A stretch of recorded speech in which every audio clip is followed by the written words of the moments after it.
Shalom, ibu-ibu yang terkasih dalam Tuhan Yesus Kristus. Mari kita persiapkan hati dan pikiran kita. Mari kita menghadap Tuhan dan menyembah-Nya, serta memuliakan nama-Nya, karena kasih setianya besar atas kita. Mari kita menghadap Tuhan dengan pujian Kidung Jemaat 239, ayatnya yang pertama.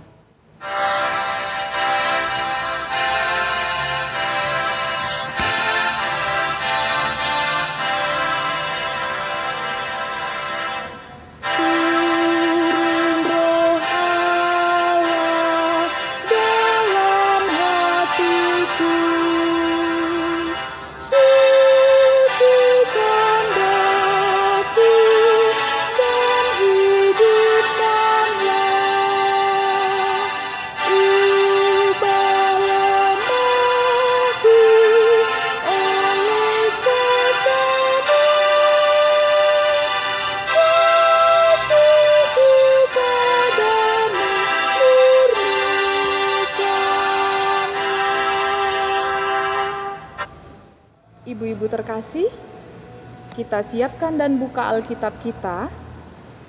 Firman Tuhan saat ini terambil dari Kisah Para Rasul pasal 2, ayat 43 sampai dengan ayat yang ke-47. Kisah Para Rasul pasal 2, ayat 43 sampai dengan ayat yang ke-47.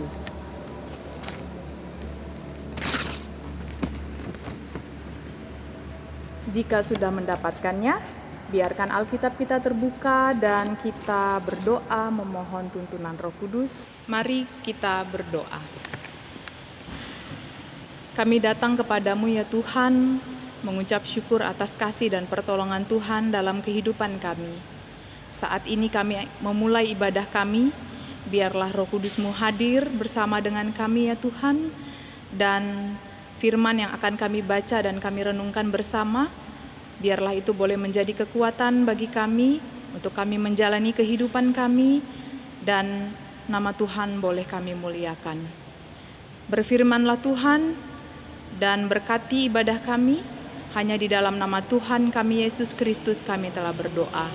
Amin. Ibu-ibu yang terkasih, pembacaan firman Tuhan dari Kisah Para Rasul pasal 2 ayat 43 sampai ayat yang ke-47. Yang menyatakan, maka ketakutanlah mereka semua, sedang rasul-rasul itu mengadakan banyak mujizat dan tanda.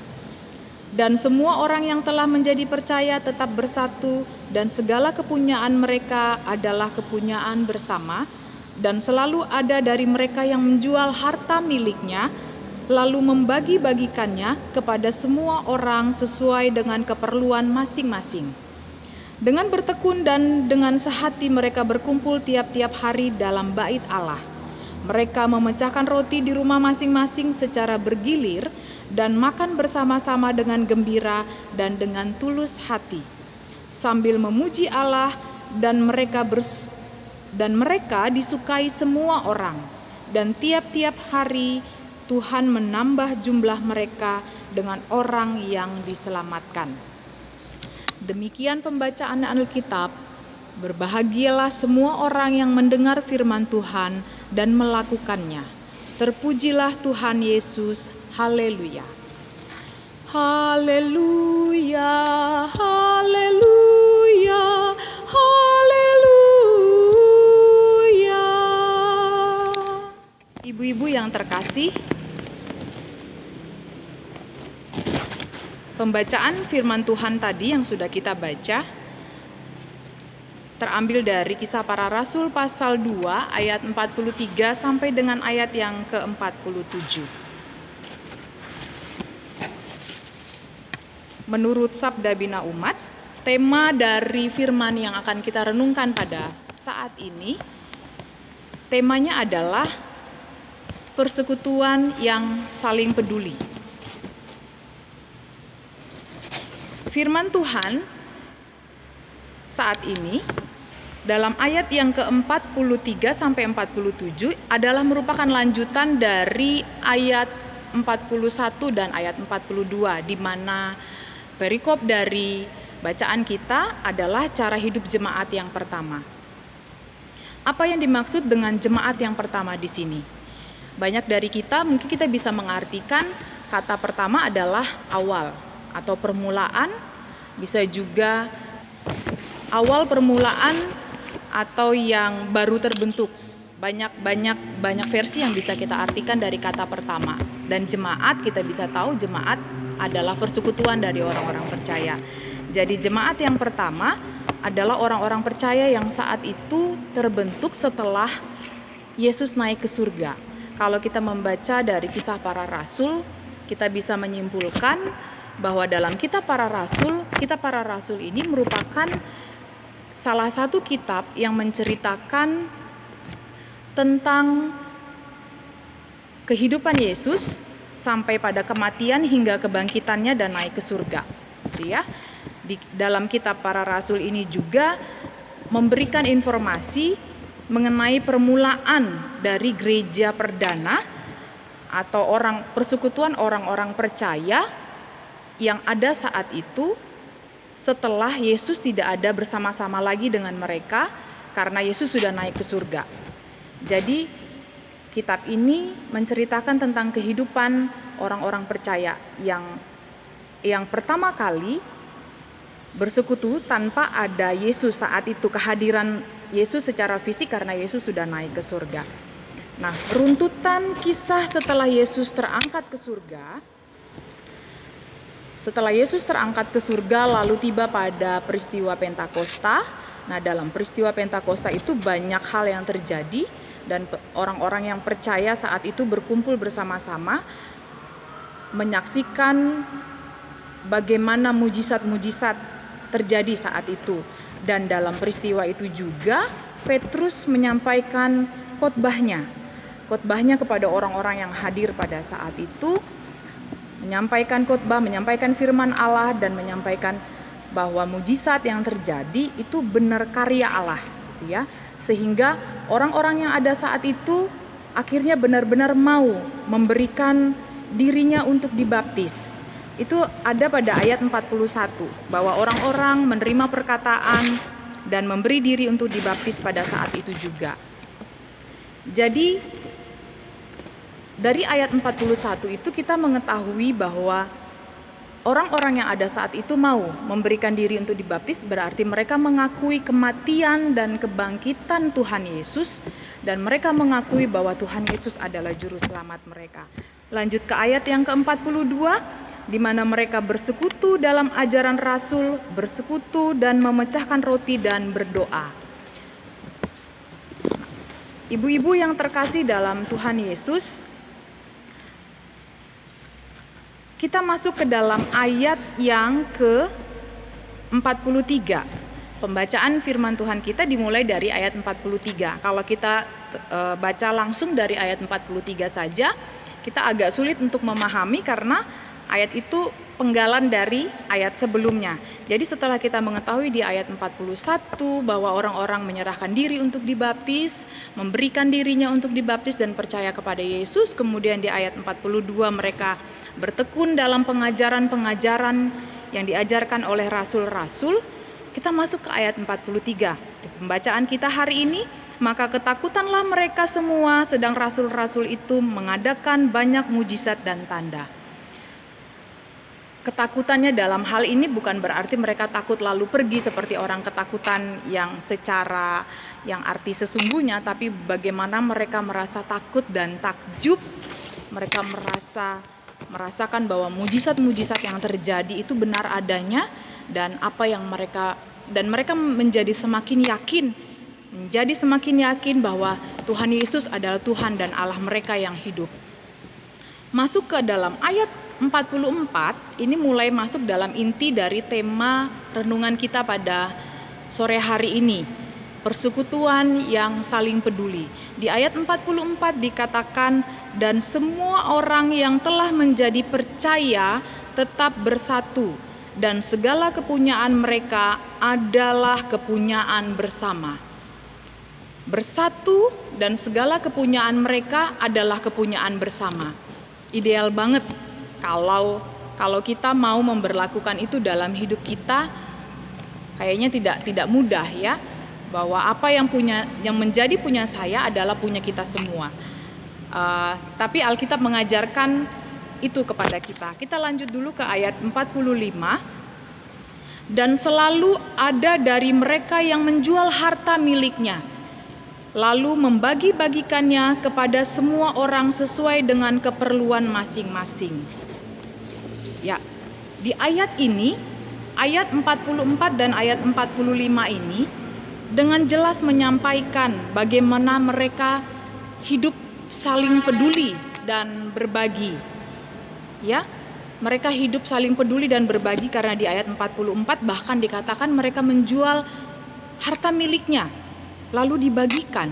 Luar biasa, bisa menjual harta yang kita punya untuk dibagikan ke orang lain. Kita lanjut ke ayat 46. Di ayat 46, dengan bertekun dan dengan sehati mereka berkumpul tiap hari di bait Allah. Mereka datang untuk bersekutu di bait Allah. Mereka memecahkan roti di rumah masing-masing secara bergilir dan makan bersama dengan gembira dan dengan tulus hati. Yang digarisbawahi di sini adalah tulus hati. Bagaimana kita bisa berbagi dengan tulus hati tanpa ada pikiran atau ada perasaan atau ada rasa untuk mendapatkan imbalan? Itu yang tidak mudah dilakukan. Mau berbagi, mau peduli, dengan catatan ada tulus hatinya di situ. Mereka tidak memiliki rasa di balik perbuatan baik yang mereka lakukan. Jadi tidak ada pikiran-pikiran, nanti kalau saya berbuat ini, saya mau dia begini sama saya. Tidak ada seperti itu. Tidak ada yang mengharapkan imbalan apapun gitu ya, Bapak Ibu ibu-ibu yang terkasih. Nah, contoh Alkitab, pembacaan Alkitab yang disampaikan dalam Kisah Para Rasul pasal 44 sampai 47 ini memberikan contoh ideal bagaimana cara hidup jemaat pertama saat itu, memberikan contoh teladan bagi kita bagaimana kita bisa bersekutu dengan baik dan berkenan kepada Allah. Nah, bagaimana dengan hidup kita? Bagaimana dengan selanjutnya kita mengaplikasikan firman Tuhan ini dalam hidup kita? Di mana kita tahu bahwa sudah 1 tahun lebih situasi pandemi yang menimpa bumi ini, terlebih khusus kita yang ada di Indonesia, merasakan bahwa pandemi ini banyak merubah berbagai sendi kehidupan yang ada di dunia ini. Ditambah lagi dengan kejadian dan bencana yang terjadi, membuat banyak hidup yang semakin terpuruk. Kita tidak pernah tahu apa yang akan terjadi ke depan, ibu-ibu. Tapi yang pasti yang kita tahu bahwa Allah mengasihi kita. Apapun bentuk dan rupa kita, sesulit apapun hidup kita, sebesar apapun kesalahan dan dosa kita, tapi kalau kita mau datang kepada Tuhan dengan tulus hati, kita yakin Tuhan tidak akan pernah meninggalkan kita. Firman Tuhan saat ini juga mau mengingatkan kita melalui persekutuan, kita bisa saling menguatkan. Kita dalam persekutuan bertemu ibu-ibu yang lain, meskipun saat ini hanya sebatas ibadah online, tapi kita yakini dan kita percaya bahwa di sini kita bisa saling menguatkan.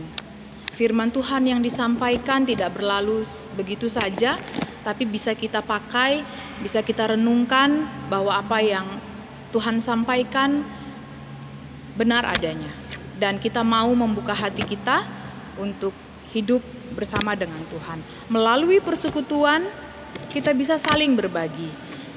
Kita bisa mendapatkan informasi lewat WhatsApp, lewat telepon, lewat sosial media lain misalnya tentang keadaan Ibu A atau Ibu B, mungkin ada yang sedang sakit atau sedang kesulitan. Kita bisa dengan mudah mendapatkan informasi itu, dan melalui persekutuan kita bisa saling berbagi. karena Tuhan sudah mengajarkan itu. Kemudian melalui persekutuan kita juga bisa saling peduli. Ibu-ibu yang terkasih, peduli dengan yang lain, dengan sikap peduli itu, maka kita bisa berbagi. Dengan sikap peduli berbagi itu tidak hanya berupa materi, tapi dengan berdoa, mendoakan, menguatkan, itu adalah bentuk dari kepedulian. Jadi dalam satu persekutuan, alangkah indahnya ketika persekutuan yang terjalin itu membuat kita semakin erat. Ibu-ibu dalam usaha, dalam pekerjaan, dalam kesibukannya sebagai istri dan ibu rumah tangga, sebagai orang tua, di dalamnya kita bisa saling berbagi informasi, mungkin ada yang berbagi resep masakan, berbagi makanan yang sudah dimasak gitu ya, atau berbagi tips-tips yang lainnya. Banyak hal yang bisa kita lakukan dalam persekutuan kita. Sabda Bina Umat tanggal 25 Mei ini memberikan ilustrasi mengenai persekutuan yang saling peduli ini. Saya ringkas, kira-kira ceritanya seperti ini, bahwa ada seorang bernama Markus, seorang pekerja ojek online yang terinfeksi COVID dan akhirnya tidak bisa beraktivitas, tidak bisa mencari nafkah. Padahal saat itu banyak penderitaan yang dialami, bahwa ibunya sedang sakit dan sebagainya. Dia sangat khawatir bagaimana saya bisa memenuhi kebutuhan keluarga saya di tengah keadaan saya saat ini. Saya yakin banyak terjadi contoh seperti ini, bukan hanya cerita, tapi memang banyak terjadi di luar sana. Dan orang-orang sepelayanan Markus, orang segerejanya, satu gerejanya, akhirnya datang untuk membantu memenuhi kebutuhan pokok dari Markus dan keluarga, memberikan bantuan sembako, memberikan dukungan doa, apapun itu. Dan akhirnya Markus tidak lagi merasakan ketakutan karena mereka ditopang oleh jemaat, ditopang dalam doa, dalam dukungan yang lainnya. Dan contoh ini banyak terjadi, ibu-ibu yang terkasih. Jadi jangan takut untuk berbagi saat kita dalam kondisi sesulit apapun. Apapun rupanya bantuan dan kepedulian kita, seberapapun itu nilainya, asalkan kita memberi dengan tulus hati, diawali dengan doa, agar apa yang kita berikan itu boleh menjadi berkat bagi orang yang membutuhkan. Kita yakin dan kita percaya bahwa Tuhan Yesus memberkati. Ada satu ayat Alkitab yang akan menjadi kekuatan bagi kita untuk menutup firman Tuhan pada saat ini. Pandanglah burung-burung di langit yang tidak menabur dan tidak menuai dan tidak mengumpulkan bekal dalam lumbung, namun diberi makan oleh Bapamu yang di surga. Bukankah kamu jauh melebihi burung-burung itu? Itu terdapat dalam Matius pasal 6 ayat yang ke-26. Kiranya firman Tuhan boleh menjadi kekuatan bagi kita dalam menuntun kehidupan kita selanjutnya, dan biarlah persekutuan kaum perempuan yang ada di Getsemani Balikpapan boleh menjadi berkat, boleh menjadi kesukaan, dan ibu-ibu boleh menjadi perempuan yang kuat, yang sehat, yang diberkati oleh Tuhan Yesus Kristus. Inilah firman Tuhan, terpujilah Kristus, haleluya. Ibu-ibu yang terkasih, merespon firman Tuhan, kita kembali memuji Tuhan dari Kidung Jemaat 239 ayat yang kedua.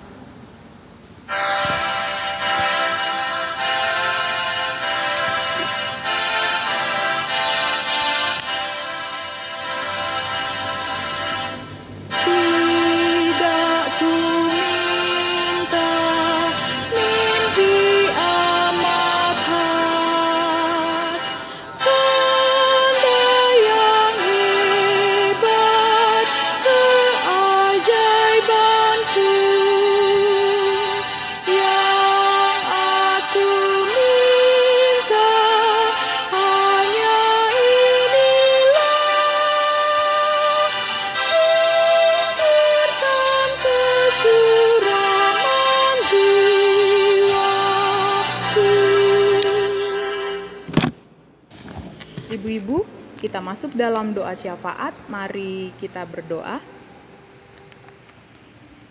Bapa yang penuh kasih, kami kembali datang kepadamu. Kami bersyukur ya Tuhan untuk firman yang sudah kami dengarkan.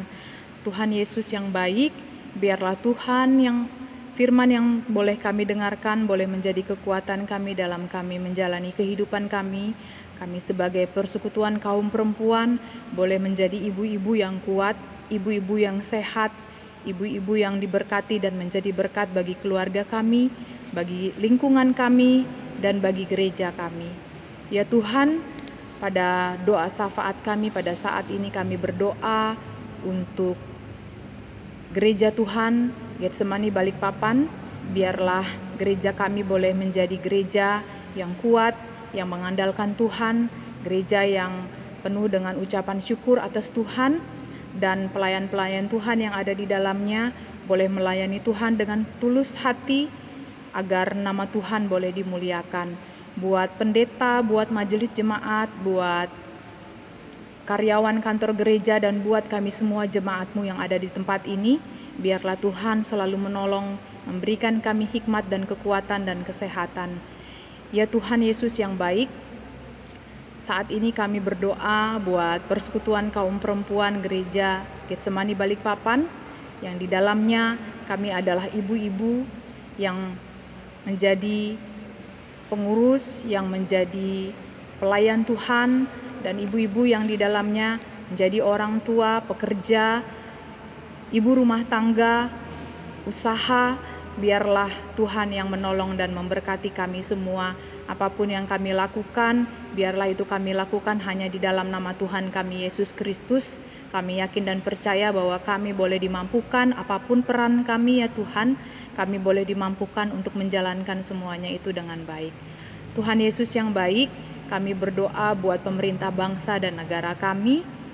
Di tengah pandemi COVID-19 yang ada saat ini, Tuhan, kami menyerahkan semuanya hanya ke dalam tangan kasih Tuhan. Kami yakin dan percaya bahwa apa yang terjadi semua adalah sesuai dengan seturut kehendak Tuhan. Semua boleh terjadi atas izin Tuhan. Dan kami yakin dan percaya kami anak-anak Tuhan boleh dikuatkan. Pemerintah dari presiden sampai dengan pemerintahan yang terendah, Tuhan yang menolong, Tuhan yang memberikan hikmat bagi kami semua.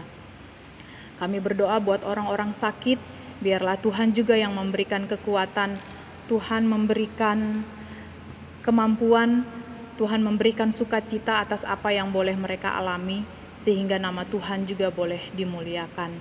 Untuk orang-orang, untuk jemaat kami yang bersukacita atas ulang tahun kelahiran atau ulang tahun pernikahan, biarlah Tuhan juga yang menyempurnakan sukacita mereka. Mereka boleh mengucap syukur dan memuji dan memuliakan nama Tuhan. Kami menyerahkan hidup dan kehidupan kami hanya ke dalam tangan kasih-Mu ya Bapa. Dengan tulus hati dan dengan penuh kerendahan hati, kami menyerahkan diri kami untuk boleh dibentuk, untuk boleh dituntun oleh Tuhan, sehingga apa yang kami lakukan boleh berkenan bagi Tuhan dan nama Tuhan boleh dimuliakan.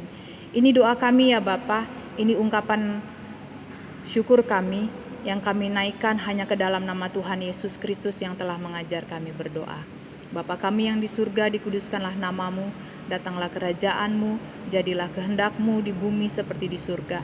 Berikanlah kami pada hari ini makanan kami yang secukupnya, dan ampunilah kami akan kesalahan kami seperti kami juga mengampuni orang yang bersalah kepada kami.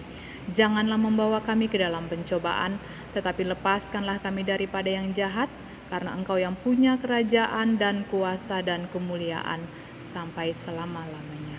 Amin. Ibu-ibu yang terkasih, kita masuk dalam ungkapan syukur. Mari kita memberikan persembahan kita. Kasih Tuhan sungguh memberkati kehidupan kita. Marilah dengan sukacita dan syukur kepada Tuhan, kita memberi persembahan kepadanya dengan mendengar firman Tuhan dari 2 Korintus 8 ayat 12-13. Sebab jika kamu rela untuk memberi, maka pemberianmu akan diterima. Kalau pemberianmu itu berdasarkan apa yang ada padamu, bukan berdasarkan apa yang tidak ada padamu. Sebab kamu dibebani bukanlah supaya orang-orang lain mendapat keringanan, tetapi supaya ada keseimbangan. Kita memuji Tuhan dari Kidung Jemaat 237 ayat yang pertama. Roh Kudus tetap teguh. Kidung Jemaat 237 ayat yang pertama.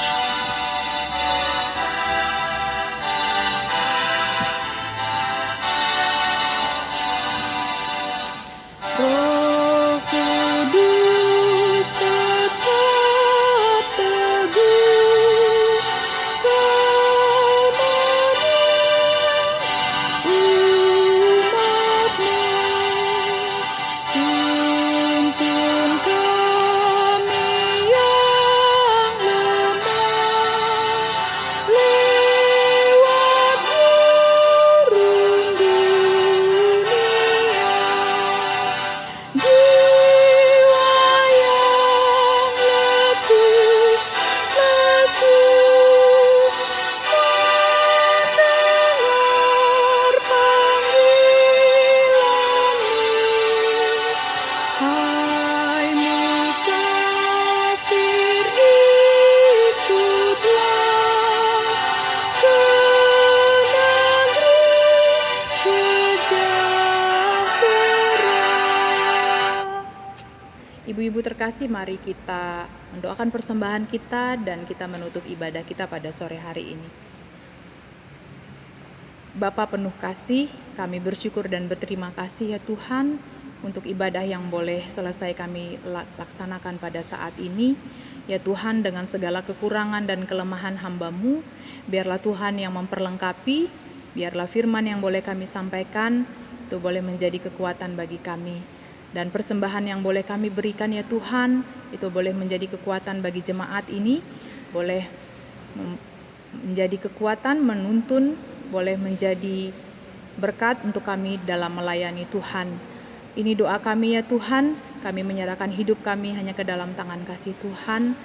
Biarlah hidup kami selalu dikuatkan, diberkati dari saat ini sampai selama-lamanya. Amin, amin, amin.